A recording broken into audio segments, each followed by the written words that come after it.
is Jalen Rose. What up, Doug? I'm David Jacoby. And on the cool check-in. Together, we are Jalen and Jacoby. What do? We get a people. Yes!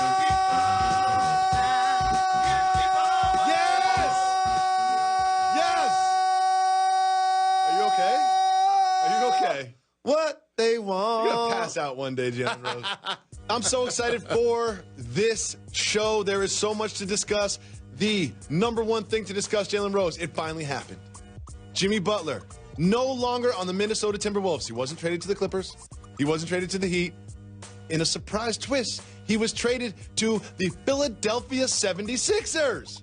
The Sixers traded him for Covington, Saric, and a future second-round pick. Jalen Rose, how does Jimmy Butler change the Sixers? A few ways. The Philadelphia 76ers now are a legitimate Eastern Conference contender by adding Jimmy Butler. They're not the favorite, however, but it gets them closer.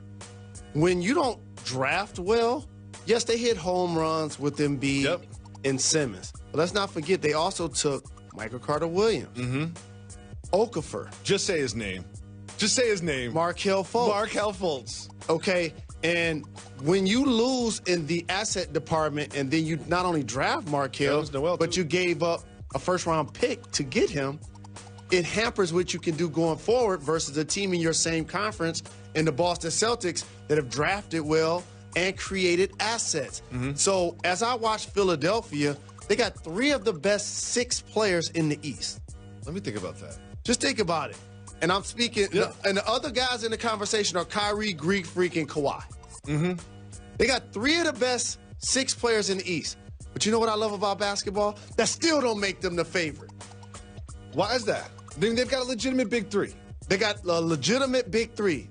Probably only the Golden State Warriors can boast that. We talked about this before the show. I think there are only 2 big 3s in basketball right now. And only 2 legitimate big 3s. And that's fair to say. So now Philadelphia has catapulted themselves not only back in the contention conversation, but also the conversation of next big team that's going to get people to come play with them conversation. Oh, I like this angle. No doubt about it, because now you look at Ben Simmons, who's unselfish, and a point guard at 6'10", and Joel Embiid, who's going to get me 20 and 10 and a couple of blocks and make threes, and Jimmy Butler is a lockdown defender that's going to also be clutch and give me 20-plus points.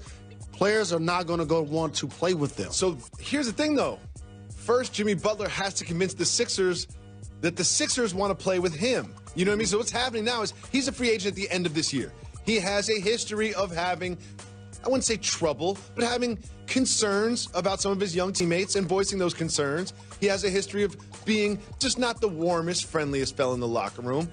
So the Sixers can give him the max at the end of this year. And it is expected that they gave away Saric and Covington because they plan to do so.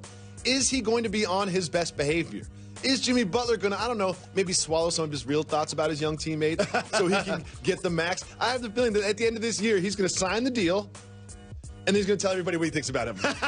That's how this is going to go. He's going to sign the deal. He's going to be like, come here, Joel Embiid. I'm deleting your Twitter account. No more Shirley Temple for you. Ben Simmons, you got to get in the gym. You got to get a jump shot the second he signs the contract. I mean, I see it playing out like that. Like this is like an audition year for him, and he's going to be on his best behavior. And shout to Elton Brand, who got this deal done so early in his first year as the GM. I understand what you mean about Butler, but look at it like this. Embiid and Simmons are better than Karl Anthony Towns and Wiggins. Oh, no question about it. Okay, no one's gonna refute that. And he gets to play with them in the East. I know. That's the conference that doesn't have the Golden State Warriors, which has you look on a piece of paper and say, okay, the Celtics are legit, the Raptors are legit, the Bucks are playing well, but now they're legitimately a part of that conversation. Now, just like any team, this is what I love about the game. They have weaknesses. Oh, yeah. They gave away 2 of their shooters, and, you know, they got Jimmy Butler back, but they need a shooter. Yes. I don't think they're done tinkering with their team, and I got a wild card here. Well, 2. Number 1, J.J. Redick is going to start to play better, get more minutes, and definitely deserves to be in the starting lineup. But you know when they're trying to feature guys. So clearly they were featuring Saric, featuring Covington and trying to feature Fultz, but they realize they're stuck with him. No one's taking Fultz. But here's a wild card. Like they could have added Fultz to that trade in Minnesota and be like, no, we're good. Don't worry about it. Wilson Chandler. It's going to be a wild card that nobody talks about in this dynamic. They're going to be able to put four players on the floor that can switch everything with J.J. Redick. That's what I anticipate happening. When things get tough for Philadelphia and or it's crunch time, their best lineup on paper already for me, J.J. Redick, Simmons, Embiid, Butler, Wilson, Chandler. Interesting. He's going to play well with them. He hasn't really gotten the opportunity, dealt with some injuries earlier in the year. I think he's going to now elevate his game and be a rotation player. Do you think that they add another shooter? You said they're not done tinkering with the lineup because J.J. Redick, knockdown shooter. You know, and obviously, you know, Jimmy Butler can shoot threes. Ben Simmons, not a shooter, like literally doesn't shoot threes. So here's my hate-love for the league as a player that was once bought out. When Tyson Chandler's still in uniform for Phoenix and we already know he's going to L.A. Oh, yeah. So what's going to happen is what's happening with Kyle Korver. Start to look at all of the teams that are struggling, that have veterans with not so favorable deals to the team. Those guys now become buyout candidates. And so there will be people, there will be shooters, there will be opportunities to fill your roster if you're the Philadelphia 76ers. And again, big shout to Elton Brand. There's nothing like you know, he's just getting the office set up, putting things on the wall in his office, and he's already got a big win. It's a great way to start in that new position. So let's now move the conversation away from the Sixers to the Eastern Conference as a whole. Now I'm going to show you how the East Coast rock. I had the Sixers as like the fourth team in the Eastern Conference, and that changes now. How do you have the pecking order of the top four teams in the Eastern Conference? My condolences to all Pacers fans and Wizards fans. A blank canvas. I still have to say the Boston Celtics because I did see them make it to the conference finals without Kyrie Irving last year, and he's back. Okay. Gordon Hayward's still struggling. The Toronto Raptors look great. Kyle Lowry has improved his playmaking, getting me double-figure assists Everything now. I ever said about Kyle Lowry was wrong. And obviously they have Kawhi Leonard. The Sixers are third based on what we just discussed. And don't dismiss the Milwaukee Bucks. They probably have the best player not only in the conference, but a front runner, gonna be one of the top players as it relates to like all NBA consideration. Of course. In the Greek Freak, I appreciate how Lopez has reinvented himself as a player that would post really up, shoot threes. that can now really shoot threes, as we saw over the weekend. And quietly, no one talks about this. Malcolm Brogdon has really improved from last year. Yes. Malcolm Brogdon has been playing really well this year, and obviously Chris Middleton is having a little breakout year, going to be an all-star. Absolutely. So those are the teams. Indiana's going to be in the conversation beyond that, but those are the top four teams in the conference. So when I look at this, I just think, are the 76ers going to give Jimmy Butler this deal? Because that's, I think, for now it's not. When you see Paul George in a contract year, is he going to stay? Is Anthony Davis going to stay? What's going to happen with KD? Like, those are kind of obvious questions, but this one's a little different. It's like, are the Sixers going to want to give him 5 years, $190 million? Do you think that's a done deal? I'm going to give you a different way to look at it. Yes is the answer to that question. Okay. Because of what I said to begin this conversation. They're in the same conference as the Boston Celtics, who, when you look at their roster, they're set now. When you look at their assets, they're set for the future. Oh, yeah. And they're going to be able to continue to have what it takes to bring in other great players that they see have potential to build on what they've done. So if you're going to be in a conference with them, you got to now go after the best players. And so that's what Philly's able to do. We have Simmons, we have Embiid, we have Butler. We have three of the top six players in this conference. That makes us a legitimate contender. Now, building out the roster, supplementing your weaknesses, getting shooters, all of that type of thing is going to come with it. But you definitely pay Butler because you already paid Covington $70. You traded him. You wasn't going to give a big deal ultimately to Saric.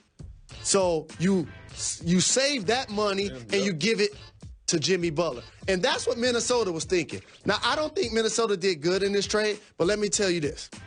What they were thinking was, we're not a destination spot for free agents. No. So I want to get a guy that's already under contract, Covington. In Covington, that's a 3-and-D guy. He's a prototypical 2018 NBA role player. Like, No he's question. exactly what you want right now in the NBA. You're not gonna have 5 stars to be your starting 5. I love Covington as your 4th best player in your 5. And he's Tibbs kind of guy, self-made like Jimmy Butler was, came out of the D-League. And then Saric is a big that can shoot threes and stretch the floor. You put him alongside Karl Anthony Towns. He's still on a rookie deal. I have assets as the coach. That's also the GM that can put players out there, and Minnesota's actually going to be better. You think so?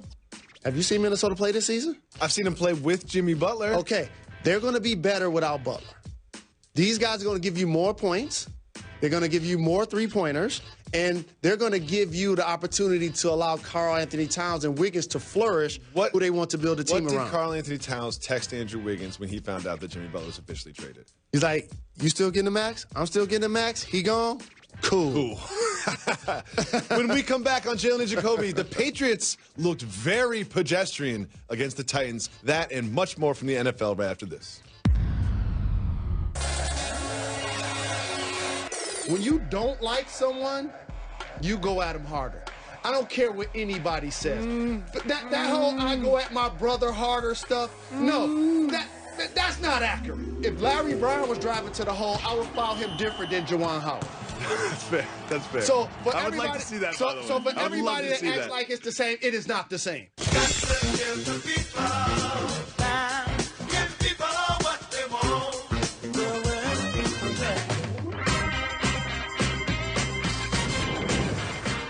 Basketball, A Love Story continues tomorrow. Episode 9 is at 8 p.m. Episode 10 is at 10 p.m.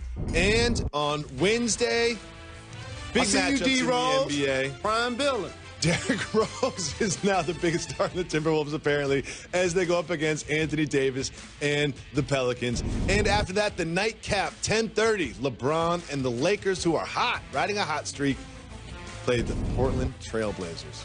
And every morning, Get Up with Jalen and the Get Up crew. Tomorrow, they'll have Ryan Clark's power rankings. How have those changed since the Patriots lost? And Kirk Herbstreit joins to talk about all the latest in college football.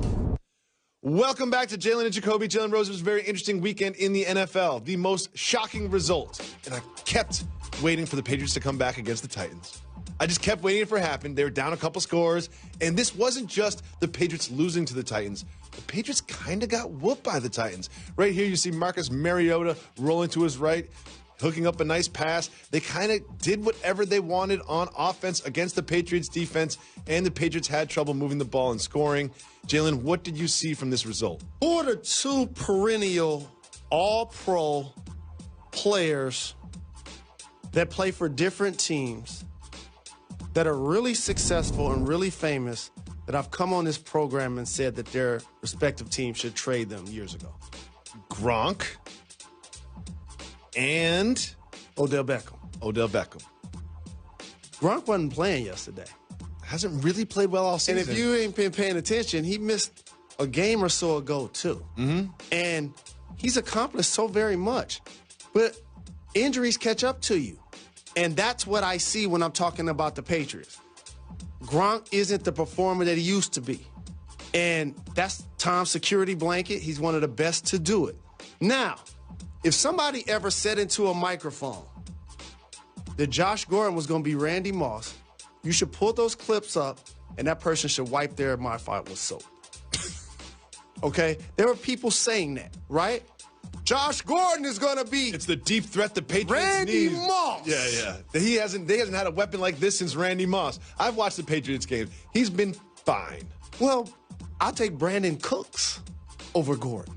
So that illustration was off anyway. And again, like, you're talking about some of the personnel moves that the Patriots have and haven't made, which has been interesting. But you know who this isn't lost upon? A gentleman by the name of Dion Lewis. Shouldn't be. Because he was playing on the Titans, and previously he was playing on the Patriots, and he noticed that the Patriots were frugal. He had something to say about it after the game.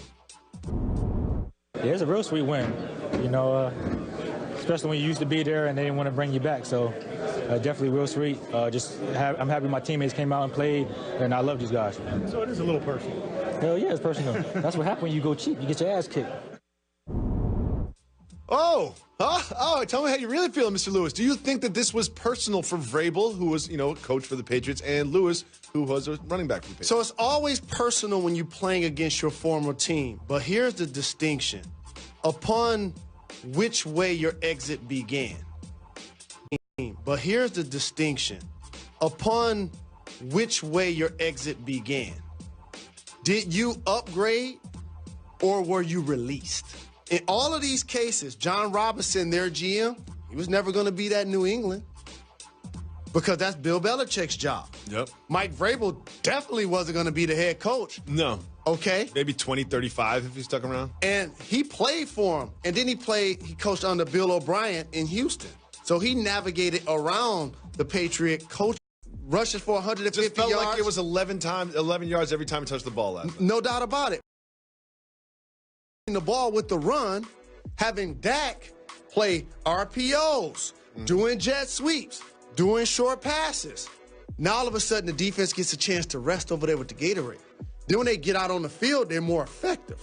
That's what they've been able to do. That's the formula of success that they used a couple of seasons ago when they were playing a lot better. Can you just give Jason Garrett another shout? I feel like he needs it. Shout to Jason Garrett because teams like... He needs it. How about this?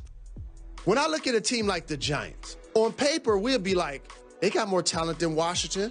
They got more talent than the Giants. On offense, the skill positions, of right? course. So what's the difference between the talent and the productivity? Usually it's the coaching and a quarterback. And line. The and line an offensive line. Important. Yep. And an offensive line. Of course. Well, this is something that's coming to a resolution in the National Football League. We got a resolution? We got a resolution in the National Football League. Le'Veon Bell, all reports are that he is not going to report to the Pittsburgh Steelers this season. Which means Le'Veon Bell will not play professional football this entire season long. I do not think this was the plan all along for Le'Veon Bell. I think Le'Veon Bell was, I'm just going to hold out for a little bit, then they're going to finally, come around and give me a big contract. That never happened. I'm going to hold out for a couple games, and they're going to finally realize that they can't win without me, and then they're going to get a big contract. That didn't happen. And then it was, but I'll just report at the end just to make sure that I get some bread this year. That didn't happen. What will happen now with Le'Veon Bell? I'll give you 4 reasons why it didn't go initially the way it was planned. Oh, okay. Look no further than the leadership, Mike Tomlin, who came out and said, we want participants, not hostages. Volunteers, not hostages, yep. Never good. I was confused by that, but we can move on. Number 2, it's one thing to be criticized from the locker room. It's another thing when they offensive linemen. Yeah. When Foster and Pouncey are speaking, who happen to be leaders on the team, that's never good. You ready for the other domino? James Conner put up more yards and more touchdowns in the same period of time than you did. So you're telling me, like, I can get the same production, much cheaper, without the headache? Okay. Enjoy Miami, Le'Veon. And so when you leave and tweet by Miami, I felt like that was going to be him going back to the Pittsburgh Steelers. Yeah, I think the Steelers did too. Why else would you even tweet that? Because he's back in Pittsburgh. And then he went to Pittsburgh and he was playing pickup basketball. I'm like, that's an odd decision. What's he even doing in Pittsburgh if he's not going to report? That's why I'm validating and supporting what you said. Like, the plan seemed to continue to change. Because he probably wouldn't have left Miami to go to Pittsburgh if the goal wasn't to be a Steeler. Pittsburgh, underrated fun city. Shout to Pittsburgh. Not Miami, though, if you're just spending time. You know what I mean? Like, it's not Miami if you're just spending time. Underrated fun city. Now, however, this will all be water under the bridge over the next few months when we pick up a newspaper and see said team gave Le'Veon Bell X amount of years and X amount of millions to play football with them next year. It's going to happen for you, Le'Veon. He's probably like, you know what I'm not going to do this year? Get injured. But guess what he is going to do? Get more guaranteed money next year than he would have gotten this year. That's a great point, Jalen Rose. You know what? Things don't look great for him now, but something tells me when he signs that contract, he'll be back in Miami, and things will fix it. Coming up next on Jalen Jacoby. Yo, he should have us on the album. I'm good. Maybe we should have Le'Veon do our intro. I'm good. Don't act like you listen to Le'Veon. Tough critic. You didn't listen to Le'Veon's mixtape. I just know he's a terrific football player. I've been following him since Michigan State, so I'm a fan of his. Coming up next on Jalen and Jacoby, what is happening with Carmelo Anthony? Just what? What? That's next on Jalen and Jacoby. Jalen and Jacoby is brought to you by Ram Commercial, built to serve.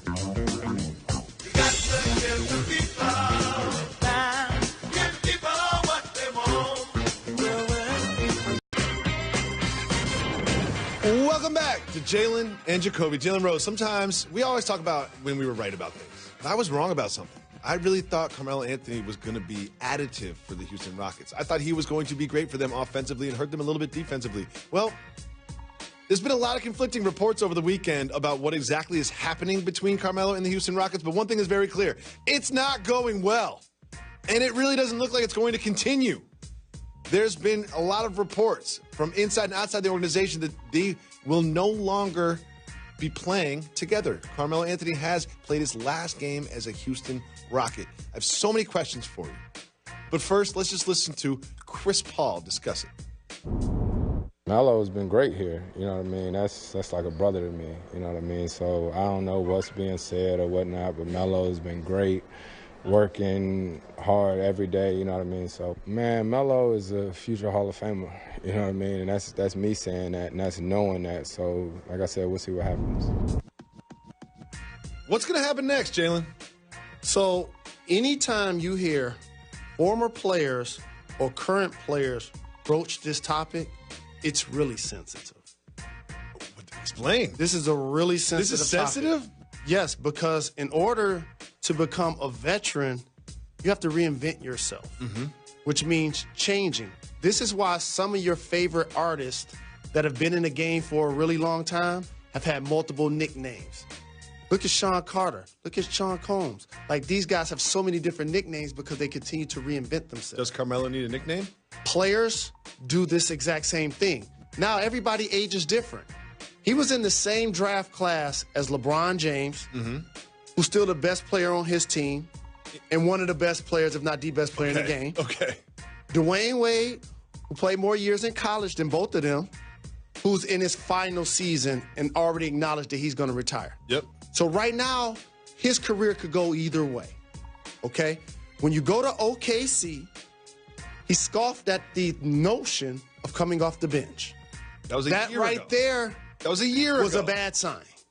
You go into that season, career lows in so many different categories. Yes. They get bounced in the first round. You get bounced in the first round, I'm not going to be here anymore. You and the team agree that this is not a good look. They trade you to Atlanta. That's not going to happen. You land in Houston. The first thing we ask is what? Is he going to finally come off the bench for the first time in his career? And anyone who's followed the NBA knows that Mike D'Antoni and Carmelo Anthony have a history.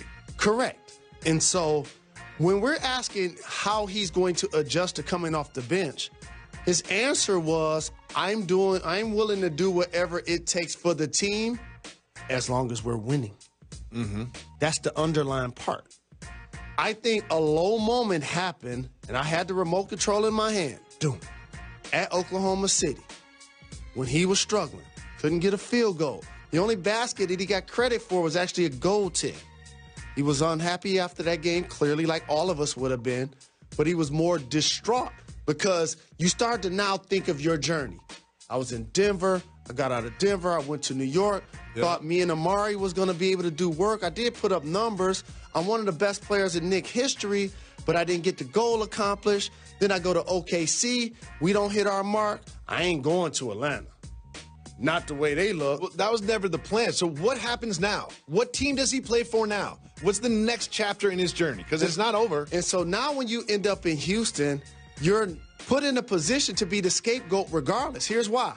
We know they're not going to have the best record, which they had last year. We know they're not going to be better defensively. So when they take those steps back, you're one of the people that is going to get credited for that decline. So you got to be lighting it up on the offensive end. Chris Paul got suspended. That didn't help. James Harden got hurt.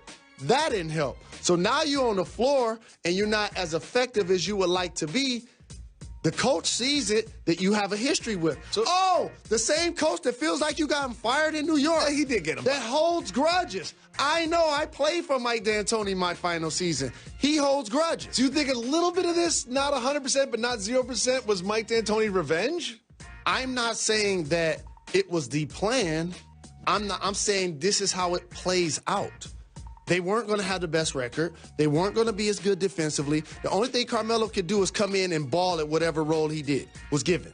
If he's not doing that consistently, they can now look to him and be like, oh, that's what's different. We added Carmelo. So he's going to be the scapegoat in this situation, and now he's going to end up, in theory, playing for 5 teams. Where's he going to end up? In 3 seasons. Quickly, can you name a team or a couple teams? You got to ride. Anybody? Hey, you got to ride the wave when you get a little bit older. Might as well see what Philly talking about.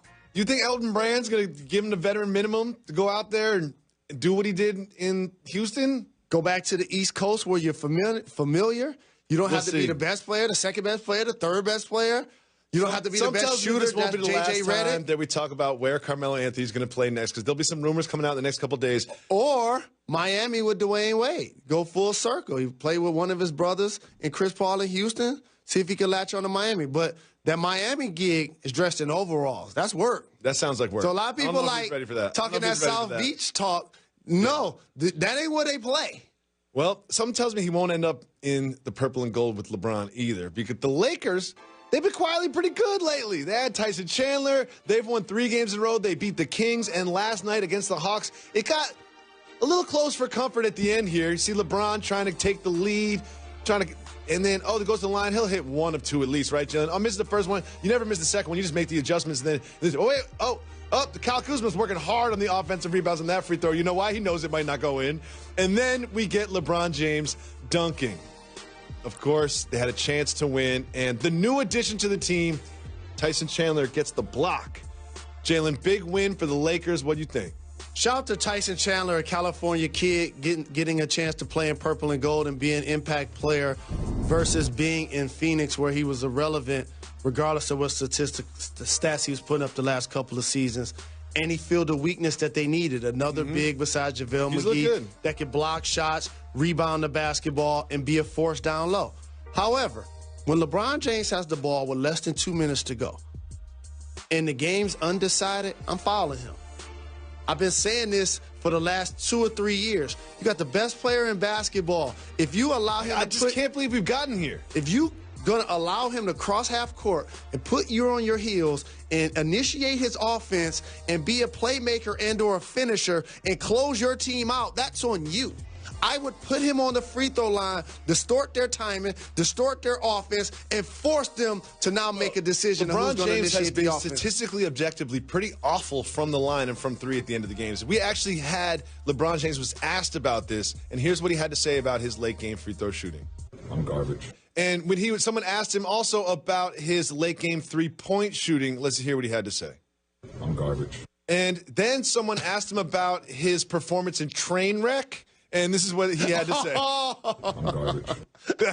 I'm lying on the last one. But for real, I can't believe we're at a point where the best player on the planet, the strategy is to foul him and put him on the line. I've said this for the last 2 seasons, in particular in the postseason. And that's paying homage to him. That's paying the percentages. That's saying, I know once you cross half court, you're going to get a bucket, or you're going to initiate somebody a bucket. So I'd rather you be where I can see you at the free throw line. It is, in a way, the ultimate compliment. It sounds disrespectful, but it's the ultimate compliment to his game. Coming up next on Jalen Jacoby, we will continue to cover every single game on Sunday in the NFL because Jalen Rose insists that we do.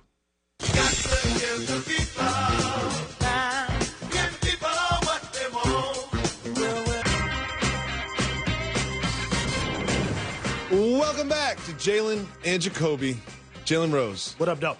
Every Monday morning, you insist that we cover every single game that happened in the NFL so every single fan base gets their team spoken about. Because so many times in the national media, we only talk about 5 teams and 10 players. All right. Well, we're going to hit them all, 30 seconds apiece. We are going to start with the Chiefs and the Cardinals. The Chiefs won. I'm not going to wear my homies thing, but it was closer than everybody thought it was. I got to give props to Larry Fitzgerald, second all-time in yards for a receiver. That's awesome. I wish he would have had the Cardinals trade him. I just hate to see him waste away his career. But this, again, is all about the explosiveness of the Kansas City Chiefs. Yesterday, it was Hill's turn. Yep. And then let's take a look at Hill's touchdown, and especially the aftermath. because that's something that I really enjoyed. He scored his touchdown. We'll see it right here with a nice pass from where my homie. Where they at? Where they at? And then everyone's like, well, what's he doing? He grabs the camera and then films his teammates celebrating. First of all, not the greatest framing of the shot there, Mr. Hill. I don't think he cares. I don't think he's going to take the cameraman's job. I don't think he cares. What do you think about this? Do you think he deserved a penalty, and will he get a fine? He deserved a penalty. He will get fined. He's going to laugh about it. It's well worth it. They're having a really good time living their best lives right now. The Saints won a great game against the Rams last week. This time they were faced up against the Cincinnati Bengals, who've been up and down this year, but I didn't think the game was going to go like this.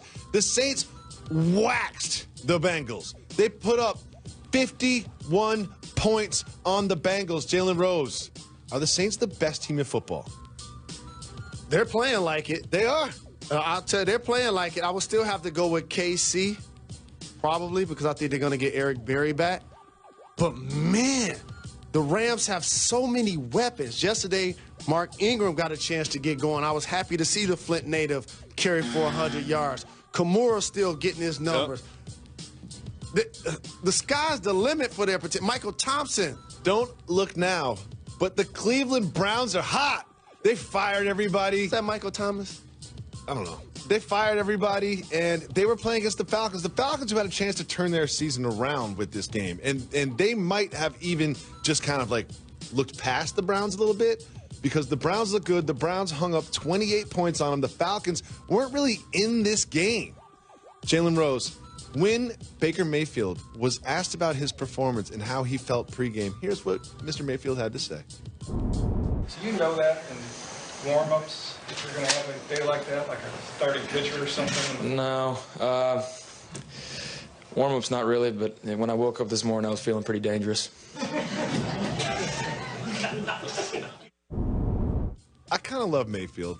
I love when I woke up in the morning, I was feeling pretty dangerous. Did you feel dangerous when you woke up this morning? Every morning. That's the goal. However I'm feeling before I get out of the bed is one thing. When my feet hit that floor, danger!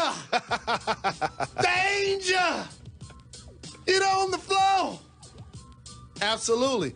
I was going to correct you earlier, but I'm glad we go through every game for this exact reason.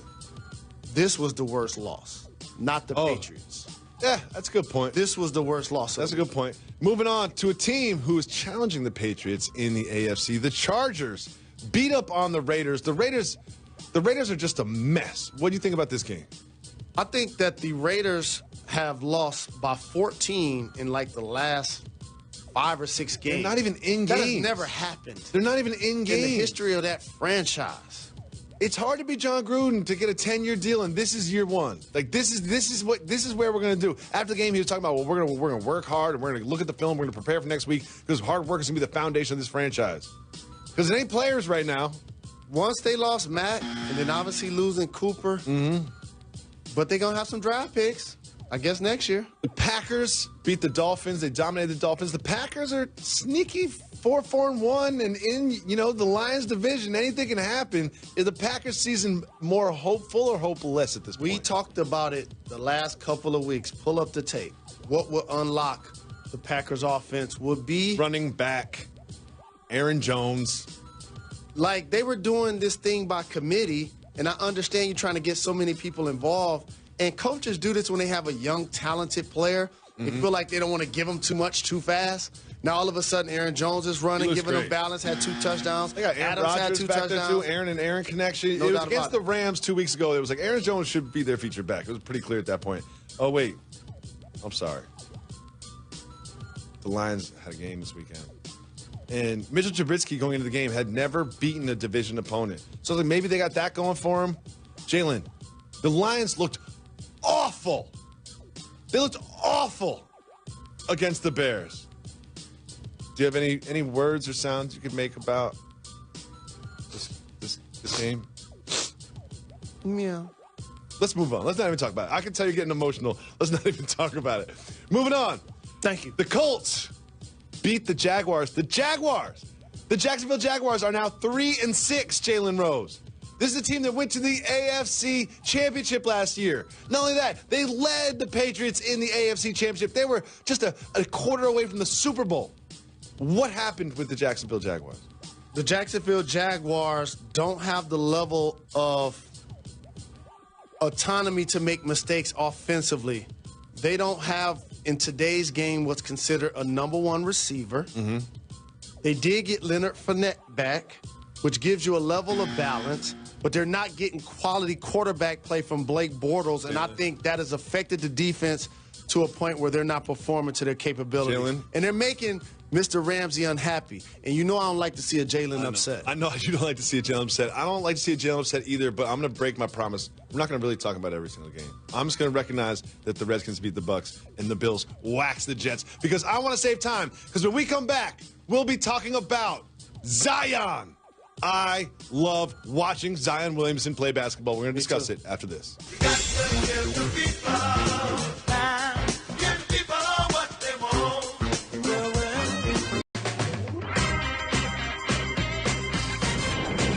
Welcome back to Jalen and Jacoby, Jalen Rose. I can't lie. The Duke basketball game and the NFL games all started at the same time. What was I watching? Zion! ESPN. Oh, my God. Coming into the season, we knew he was a great dunker. We knew he was a great leaper, a great athlete. But he does so much more than that. Watching this game, the rebounds, the effort. He had 6 blocks, 16 rebounds. He had 21 points, not in the game, at the end of the first half. Jalen, I'm 100% sold not just on Zion, but on this entire freshman class. What have you seen from them in these first 2 games? Zion is a lion, king of the jungle. But I tell you, my takeaway from the game, other than the obvious, Army's kind of good. Army, they were down like 6 at the half. Army was kind of good. They were in the game a little bit. They balled. I want to give props to them. Shout to them. And shout to all of the veterans. My brother actually was in the Army. With that being said, the thing I appreciate about Zion, besides his personality and his just on-court generalship, like I watch for that in players. He's unselfish.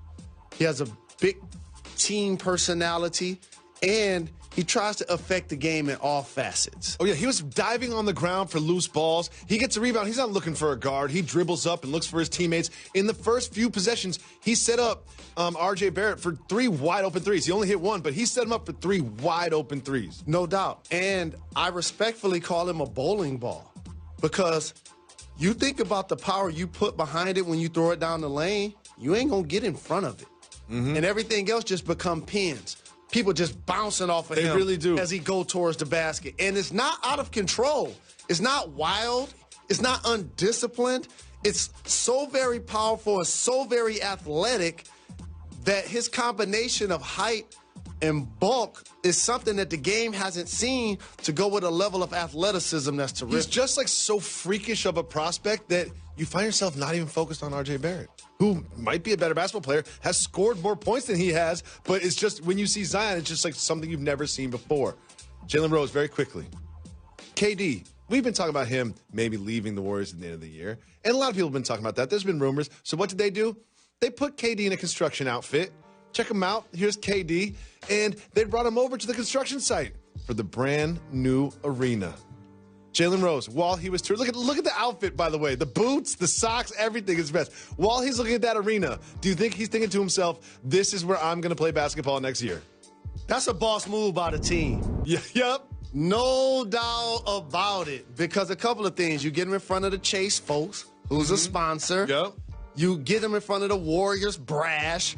You put him in the new building, and you sell him on the fact that this could be your home going forward. And you put reporters there, too. Like Nick Riedel, who works for us, it wasn't a mistake. He didn't just happen to be there that same day. And all of that is not going to matter when it's time to choose. Because once KD decided to leave Oklahoma City, he let everybody know he was controlling his own destiny. 2 championships, 2 finals MVPs. If he's able to secure 3 and 3, I think he may bounce. Well, we're done for the day, but we have a very special group of guests joining us, my children. Thank you. And we'll be back tomorrow on Jalen and Jacoby. Why is that, kids? We give the people what they want.